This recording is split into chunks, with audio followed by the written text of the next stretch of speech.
5 पर आज आएंगे। भगवान ऋषभ देव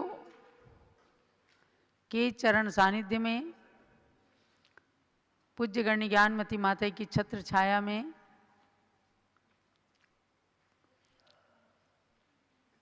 गोमठ सार जीव कांड सार का स्वाध्याय प्रारंभ हो रहा है। ओम नमः सिद्धेभ्यः, ओम नमः सिद्धेभ्यः, ओम नमः सिद्धेभ्यः।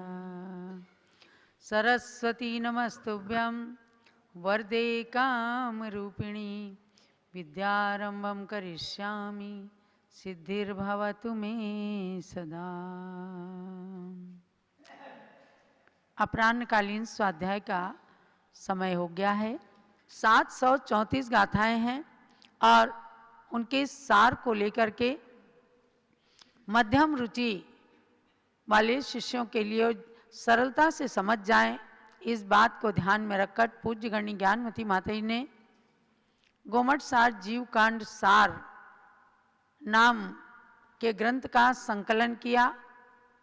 इसके अंदर 173 गाथाएं हैं जिसके माध्यम से आपको पूरी तरह से विषय समझ में आएगा। तो अब प्रारंभ होता है गोमठ सार ग्रंथ का स्वाध्याय अध्ययन। सिद्धम शुद्धम पणमीय जिणिंद वर्णेमि चंदमकलंकम गुणरयण भूषणुदयम जीवस्य परुवणं वोच्छम। जीव द्रव्य की प्ररूपणा यानी उसके कथन के लिए श्री नेमिचंद्र सिद्धांत चक्रवर्ती नाम के आचार्य देव ने इस जीव कांड ग्रंथ की रचना की। प्रथम गाथा में भगवान नेमिनाथ को नमन करके और द्वितीय गाथा में उन्होंने 20 प्ररूपणाओं के नाम बताए। गुणस्थान, जीव समास, पर्याप्ति, प्राण और संज्ञा और 14 मार्गणाएं एवं उपयोग, ये 20 प्ररूपणाएं हैं। पुनः तीसरी गाथा के अंदर गुण, स्थान और मार्गणा के पर्यायवाची नाम कहे। संक्षेप और ओघ ये गुणस्थान के पर्यायवाची नाम हैं और ये मोह और योग के निमित्त से गुणस्थान बनते हैं। विस्तार और आदेश ये मार्गणा के नाम हैं और मार्गणाएं अपने अपने कर्म के उदय से होती हैं, प्राप्त होती हैं। इस बात को संक्षेप में हम लोगों ने जाना है। विशेष रूप से आपको ये जानना है कि प्ररूपणा वैसे एक है, सामान्य से एक प्ररूपणा है जीव प्ररूपणा, जीवस्थान, और 2 प्ररूपणा गुण स्थान और मार्गणा स्थान। यानी कि यहाँ तक टीकाकारों ने कहा कि गुण जीवा पज्जति, यानी गुणस्थान, जीव समास, पर्याप्ति, प्राण, संज्ञा और उपयोग, इन 5 प्ररूपणाओं को केवल 2 के द्वारा जाना जा सकता है, गुण स्थान और मार्गणा स्थानों के द्वारा। इसलिए आपको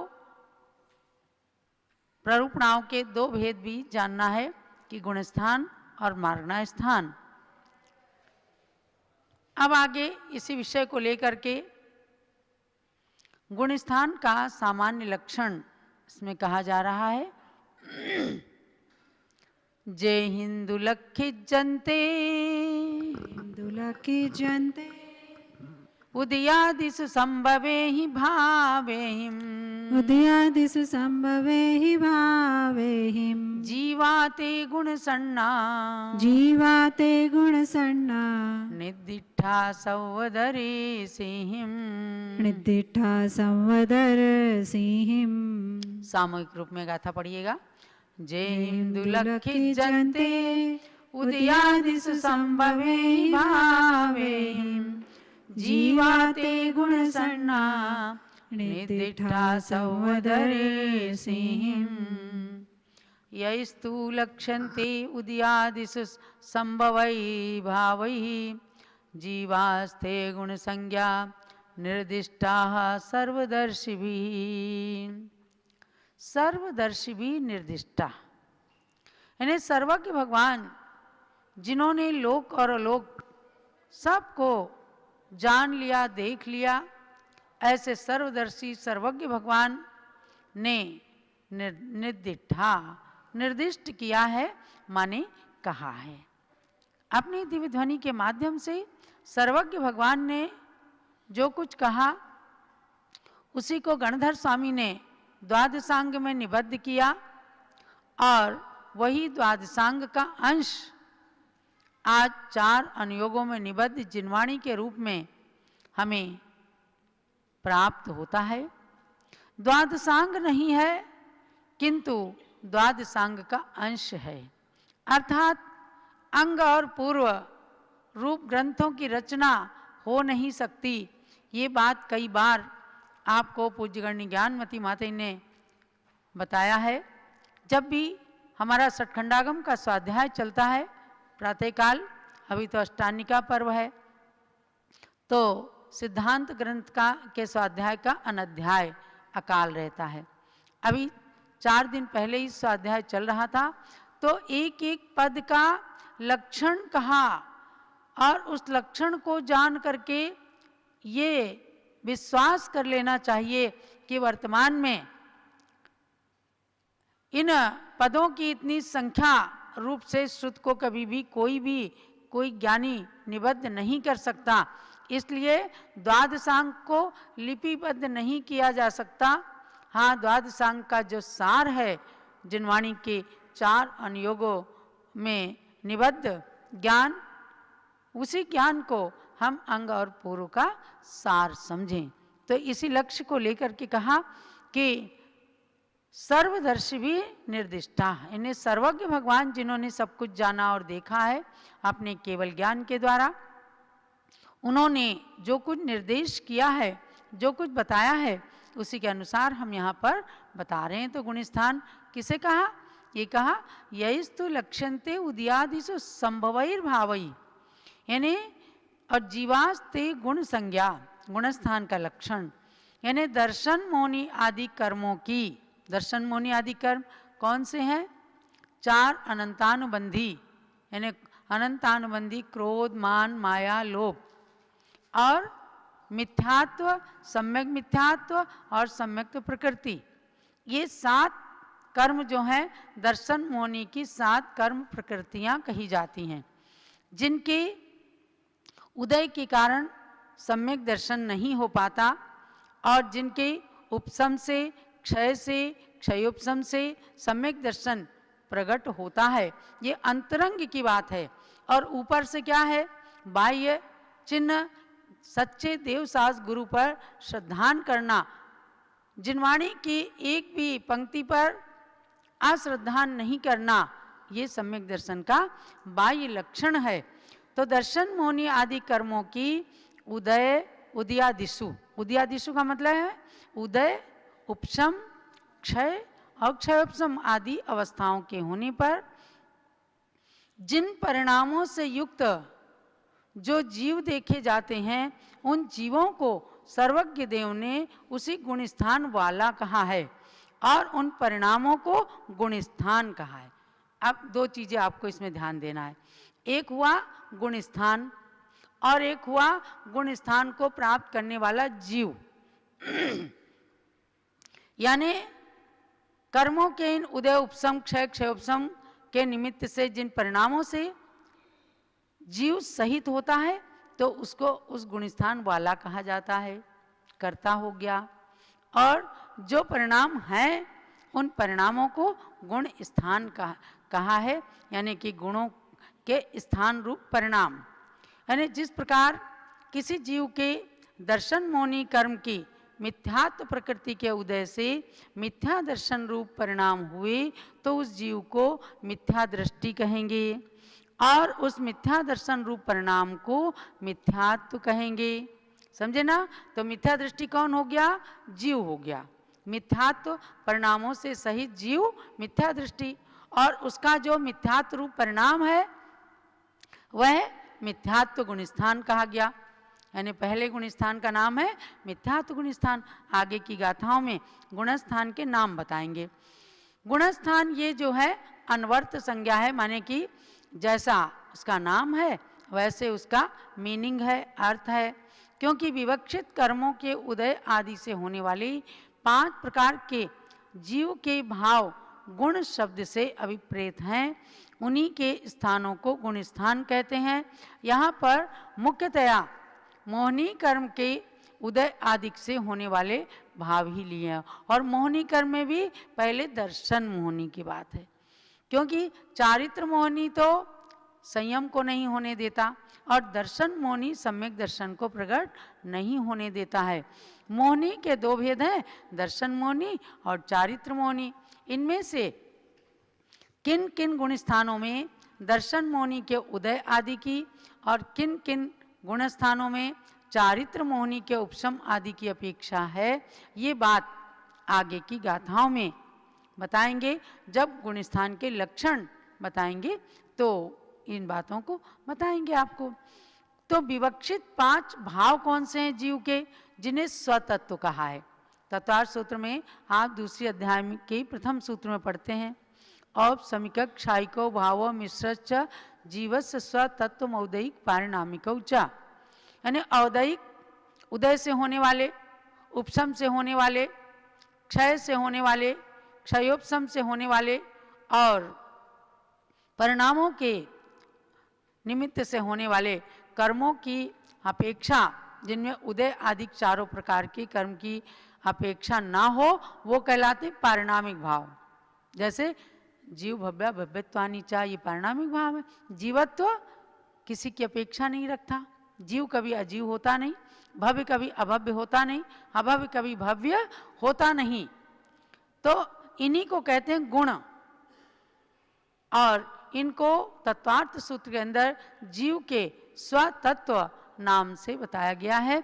अर्थात ये 5 भाव ऐसे हैं जिनके निमित्त से जीव के अंदर काफ़ी हलन चलन होता है, और उसी हलन चलन के होने से गुण स्थान बनते हैं। जैसे आपको उदाहरण दिया गया कि मिथ्यात्व कर्म के उदय से ये जीव मिथ्या दृष्टि होता है, और मिथ्यात्व के उदय से जो परिणाम हुए तो वह मिथ्यात्व गुणस्थान कहलाया, पहला गुणस्थान। इस बात को तो सरलता से सब लोग समझ सकते हैं ना, कि जब तक जीव के मिथ्यात्व कर्म का उदय रहता है तो उसे अच्छी बात कभी भी सुहाती नहीं है। यानी शास्त्र की सच्ची बात नहीं सुहाती, किसी ना किसी कारण से वो गलत श्रद्धान कर लेता है और वह मिथ्यात्व गुण स्थान में रहता है। और जब उसके दर्शन मोहनी की कर्म प्रकृतियों का कुछ उपशम होता है, यानी शांत होते हैं वो कर्म, चाहे भगवान के दर्शन करते समय या गुरुओं के उपदेश सुनते समय या किसी ग्रंथ का स्वाध्याय करते समय या तीर्थ वंदना करते समय या अपने को जाति स्मरण हो जाए, किसी भी कारण से जीव को जब मंद परिणाम होते हैं, क्रोध कम होता है, मान माया लोभ इनकी प्रवृत्तियां क्षीण होती हैं, शांत होती हैं, तब अपने आप परिणामों में विनम्रता आने से जब परिणाम अच्छे होते हैं तो ये अंतरंग में चलने वाली ऑटोमेटिक प्रक्रिया है। ऊपर से निमित्त हम विभिन्न प्रकार के बनाते हैं और बनाना चाहिए भी, क्योंकि इन सब चीज़ों को पढ़ने का सार ही यही है कि हम मिथ्यात्व से सम्यक्त की ओर आए। अनादिकाल से ये जीव संसार के अंदर परिभ्रमण कर रहा है। आपको हमको पता नहीं है कि हम कितने दिनों से या कितने जन्मों से संसार में परिभ्रमण कर रहे हैं। अनादिकाल से भ्रमण कर रहे हैं, लेकिन अब अनंत काल तक भ्रमण नहीं करेंगे। क्योंकि अपने को इस पंचम काल के अंदर भी मानव पर्याय और जैन कुल मिला है, सच्चा धर्म मिला है, सच्चे गुरु मिले हैं, तो निश्चित रूप से हमारे परिणामों में मृदुता आकर के और हम सम्यक दृष्टि हैं और सम्यक दर्शन को जीवन के अंतकाल तक दृढ़ रखेंगे। इस बात को अपने को मानना चाहिए और दृढ़ रहना चाहिए।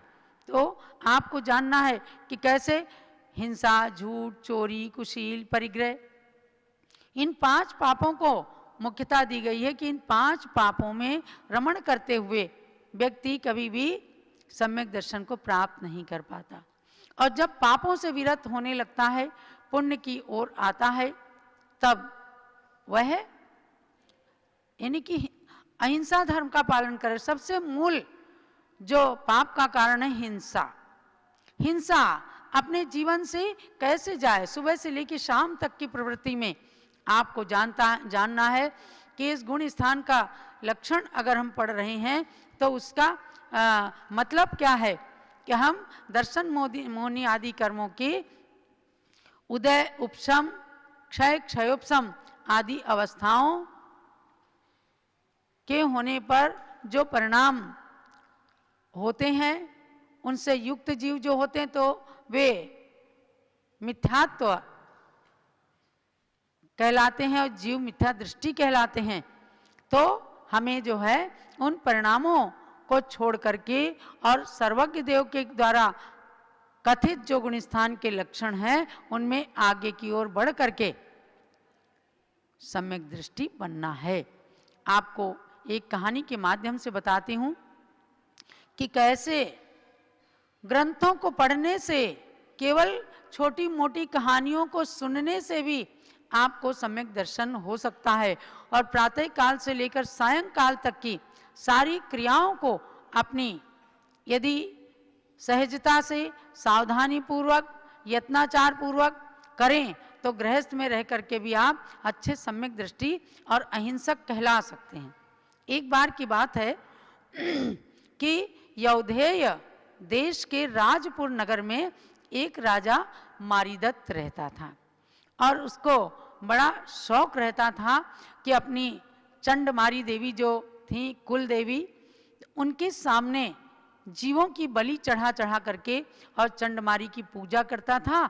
और वो समझता था कि इससे चंडमारी देवी खुश होती हैं और मुझे सुख की प्राप्ति होती है, यानी मेरे कार्य सिद्ध हो जाते हैं। तो एक बार उसी नगर के अंदर एक सुदत्त नाम के दिगंबर आचार्य चतुर्विध संघ को लेकर के मुनि आरिका क्षुल्लक क्षुल्लिका के चतुर्विध संघ को लेकर वहां नगर के बाहर उद्यान में ठहर गए। तो उनके संग में एक छोटे से क्षुल्लक क्षुल्लिका थे जिनका नाम था अभय रुचि और क्षुल्लिका का नाम था अभयमती। दोनों को आहार के लिए भेजा। नगर में बहुत छोटे छोटे से थे। आपको जानना है कि 8 साल की उम्र के बाद कोई भी दीक्षा धारण करने का अधिकारी होता है। तो इन लोगों ने बचपन से, युवावस्था भी नहीं आई और बचपन में ही दीक्षा धारण कर ली। क्षुल्लक क्षुल्लिका ये भाई बहन नगर में आहार के लिए जा रहे थे। तो क्या होता है कि इधर मारीदत्त राजा सैकड़ों पक्षियों के युगल को तैयार कर दिया। किसी पक्षी के, सबके नर और मादा दोनों तरह के युगलों को ला करके और सैकड़ों पशु पक्षी के युगल तैयार कर लिए। और बलि चढ़ाने का समय आया तो पुजारी ने कहा, राजन अभी इसमें कमी है, अभी मनुष्य युगल यानी मनुष्य का जोड़ा नहीं है। राजा ने तुरंत सिपाहियों को आदेश दिया, जाकर के जल्दी से ढूंढ करके लाओ कोई मनुष्य का युगल और बस हम बलि देना प्रारंभ करते हैं, अपनी चंडमारी देवी को खुश करते हैं। तो जैसे ही सिपाही लोग आगे बढ़ते हैं तो देखते हैं कि एक बड़ा नवोदित ये जोड़ा दिख गया उनको कि एक पुरुष और एक स्त्री है। बस उनको पकड़ करके और मारीदत्त के पास ले आए। वहां पर आकर के जैसे उन भाई बहन यानी क्षुल्लक क्षुल्लिका ने वहां का दृश्य देखा कि चंडमारी देवी के पास में सैकड़ों पक्षियों के, पशुओं के युगल इकट्ठे हैं, वो समझ गए कि हमें भी बलि देने के लिए राजा ने यहाँ पर बुलाया है। तो उन्होंने आकर के और बड़े ही साहस से आकर जो राजा उन्हें मारने जा रहा था उनके सामने हाथ उठा करके आशीर्वाद दिया। राजन, आपको सद्बुद्धि प्राप्त हो। राजा उन्हें देख करके एकदम आश्चर्यचकित होता, इतने कोमल कोमल ये बालक बालिकाएं हैं, इनको अभी हम मौत के घाट उतार देंगे। तो राजा ने उनसे कहा कि तुम लोगों का ये वेश क्या है? उन्होंने कहा कि हम क्षुल्लक और क्षुल्लिका नाम की दीक्षा को हमने धारण किया है। राजन, आप हमारी बलि दे देना, हमें कोई डर नहीं है, लेकिन आप हमारी एक बार बात सुनिए कि किस प्रकार से हमने पूर्व भाव में इसी प्रकार से एक छोटी सी बलि दी थी और उन्होंने अपने पूर्व भाव का राजा यशोधर के जमाने की बात, भाव की बात सुनानी शुरू की कि मैं भी आपकी तरह से एक राजा था। ये अभय रुचि ने कहा, मैं भी आपकी तरह से राजा था और मैंने अपनी पत्नी को एक बार एक कुबड़े में आसक्त देख लिया। मुझे संसार से वैराग्य हो गया कि हमारी रानी और कुबड़े के साथ में ऐसे आसक्त हुई है, तो मैंने बहाना लगा कर के अपनी माँ से कहा मैं दीक्षा लेना चाहता हूँ। मेरी माँ ने बहुत रोका, मुझे दीक्षा नहीं लेने दी। तब मैंने थोड़ा बहुत बहाना वहाना लगाया, मैंने ऐसा सपना देखा, ये है वो है। तो उन सब की शांति के लिए माँ ने मेरे से एक बार एक आटे का मुर्गा बलि चढ़वा दिया। सब लोग सुनना ध्यान से। मैंने बलि के लिए मना किया तो उन्होंने कहा साक्षात मुर्गा नहीं, आटे के मुर्गे की बलि चढ़ा दो। मैंने आटे के मुर्गे की बलि चढ़ा दी। लेकिन मेरे मन के अंदर शांति नहीं थी। मेरी पत्नी उल्टा बन गई थी, उसने एक बार मेरी माँ और मेरी हत्या कर दी। अब उसके बाद हमने चूंकि बलि चढ़ाई थी केवल एक आटे के मुर्गे की, लेकिन उसमें संकल्प किया था मुर्गा है, तो उसके कारण हम भाव भाव में खूब दुख पाते रहे। कभी नरक गए, कभी पशु बने, कभी बकरा बकरी बने, कभी मत्स्य बने, कभी कुछ बने। तो इस प्रकार से हमें खूब पका पका करके पापियों ने खाया और इस प्रकार से दुखों को सहन करते करते एक बार हम मुर्गा मुर्गी हुए। वहाँ पर एक मुनिराज का उपदेश सुन करके हमें जाति स्मरण हो गया। राजन, हमारी करुण कथा सुनो आप कि हम मुर्गा मुर्गी हुए और फिर संसार के दुखों से हम डर गए। उनके महाराज के उपदेश सुनकर हमको जाति स्मरण हो गया, पूर्व जन्म का याद हो गया, सारी याद आ गई कि ऐसे ऐसे हमने एक बलि के निमित्त से कितना दुख पाया। तो राजन, फिर हम दुखों से डर गए और हमने जैन धर्म, अहिंसा धर्म को स्वीकार किया। इतने में राजा यशोधर के पुत्र, जो मेरा ही पुत्र था पहले यशोधर की पर्याय में, उसने हमें कुक्कुट युगल को माने मुर्गा मुर्गी को बाण से मार दिया। फिर हम मर करके यशोमती राजा के कुसुमावली रानी से युगल पुत्र पुत्री हुए हैं। हमारा नाम अभय रुचि और मेरी बहन का नाम है अभयमती। इस प्रकार से उनकी करुण कहानी सुन करके अभयमती और अभय रुचि भाई बहन ने जब राजा को ये उपदेश सुनाया, अपने भवान्तर सुनाया, तो सुनते ही राजा को बड़ा भय हुआ। यहाँ तक कि राजा ने तो हिंसा करना छोड़ ही दिया, सारे पशु पक्षियों को बंधन मुक्त कर दिया।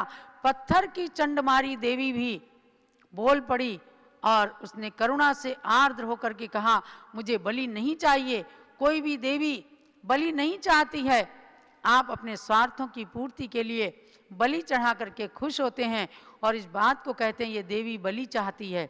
उस देवी ने अहिंसा धर्म का उपदेश दिया और उन दोनों भाई बहनों के निमित्त से उस हिंसक स्थान पर अहिंसा का वातावरण बन गया। महानुभाव, ये बड़ी रोमांचक कथा है। यशोधर चरित्र बड़ा है, उसको पढ़ें कभी। और उसके आधार पर पूज्य ज्ञानमती माता ने एक बड़ा सुंदर उपन्यास लिखा है, आटे का मुर्गा। जरूर एक बार पढ़ना, जम्बूदीप हसनापुर से मंगा करके आटे का मुर्गा पढ़ना। और इस कहानी को सुनकर तमाम प्रजा ने अहिंसा धर्म को स्वीकार कर लिया।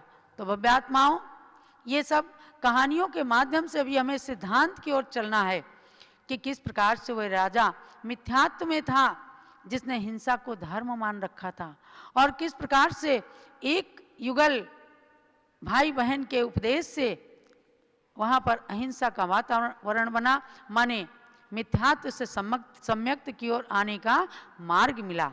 यही है भाव कि दर्शन मोहनी कर्म के मिथ्यात्व प्रकृति के उदय से मिथ्या दर्शन रूप परिणाम व्यक्ति से गलत कार्य कराते हैं और सम्यक दर्शन के परिणाम सदाचार का कार्य कराते हैं।